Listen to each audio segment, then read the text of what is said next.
Assalamualaikum warahmatullahi wabarakatuh. Perkenalkan teman-teman kami dari kelompok 10 akan menjelaskan materi sejarah peradilan Islam yang telah dipelajari pada setengah semester sebelumnya.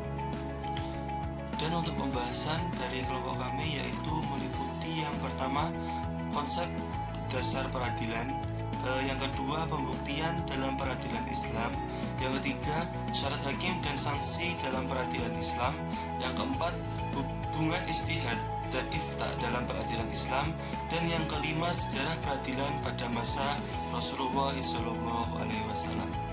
Konsep dasar peradilan Islam. Peradilan adalah salah satu pilar fundamental di mana di atas peradilan ini sistem pemerintahan didasarkan sebagai bagian dalam rangka mengimplementasikan hukum Islam ke seluruh aspek kehidupan.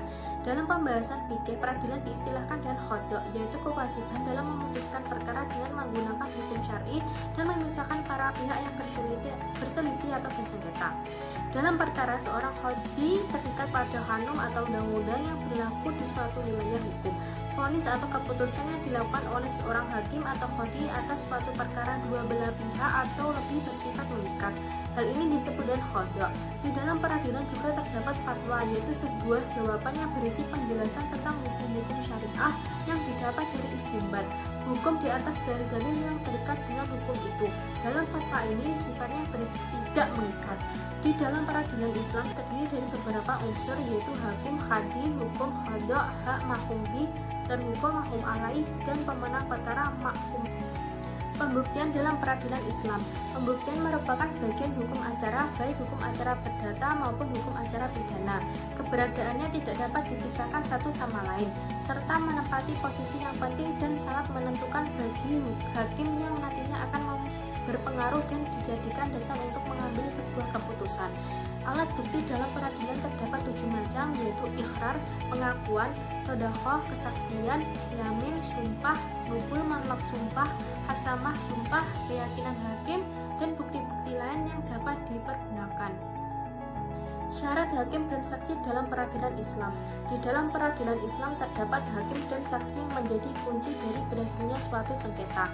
Hakim sebagai pelaksana hukum-hukum Allah mempunyai kedudukan yang sangat penting dan strategis, tetapi juga mengandung resiko yang berat. Syarat hakim yaitu laki-laki, baik, berakal, merdeka, Islam, adil, dan tidak rusak pendengaran dan penglihatannya. Syarat-syarat saksi dalam peradilan menurut fikih adalah berakal sehat, merdeka. Hubungan ijtihad dan ifta dalam peradilan Islam. Ijtihad dalam peradilan ini adalah salah satu cara untuk mengetahui suatu hukum melalui dalil agama, yaitu Al-Quran dan As-Sunnah dalam jalur istinbat. Mujtahid adalah orang yang menghabiskan seluruh kesanggupannya untuk meroleh prasangka yang kuat terhadap sesuatu, sedangkan ifta adalah memberikan keterangan hukum Allah terhadap berdasarkan dalil syar'i.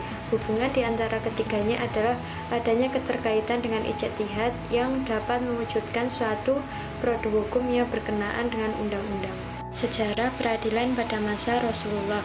Sebagai seorang qadhi, Nabi SAW telah menjalankan perannya dengan baik dalam memutuskan berbagai persoalan. Putusan Nabi dengan berijtihad bagi umatnya tentu saja menjadi bagian dari sumber hukum itu sendiri. Dalam menangani suatu perkara, Nabi SAW selalu mendengarkan keterangan dari kedua belah pihak. Nabi tidak akan pernah menetapkan sebuah putusan sebelum mendengarkan alasan dari kedua belah pihak tersebut. Hal ini dilakukan agar perkara tersebut menjadi jelas dan dapat memutuskan secara adil. Sejarah berdasarkan keterangan para pihak, Nabi memutuskan berdasarkan pertimbangan hukum Allah. Namun di sisi lain perlu ditegaskan apa yang diputuskan oleh Nabi semata-mata berdasarkan zahirnya perkara atau dalam. Dan selanjutnya untuk bagian sejarah yang menjadi alat bukti dalam lembaga peradilan pada zaman Rasulullah SAW terdiri dari bayinah, sumpah, bukti tertulis, firasat, serta qur'ah atau undian.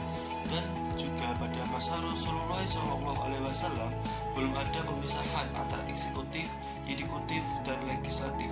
Semua kekuasaan tersebut ada pada tangan Rasulullah SAW, sehingga kedudukannya selain sebagai kepala negara, beliau juga sebagai pembuat, sebagai hakim atau sebagai pembuat serta perumus hukum atau bisa yang biasa disebut. Selanjutnya yang terakhir pada bagian sejarah. Setelah Islam mengalami perubahan wilayah, Nabi mengangkat hakim-hakim dari kalangan sahabat untuk mengantisipasi banyaknya kasus yang timbul di kalangan umat Islam, terutama daerah-daerah yang jauh dari pusat pemerintahan.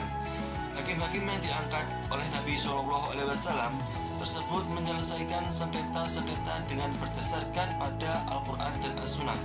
Hal itu memungkinkan pada periode Rasulullah SAW wahyu senantiasa masih turun.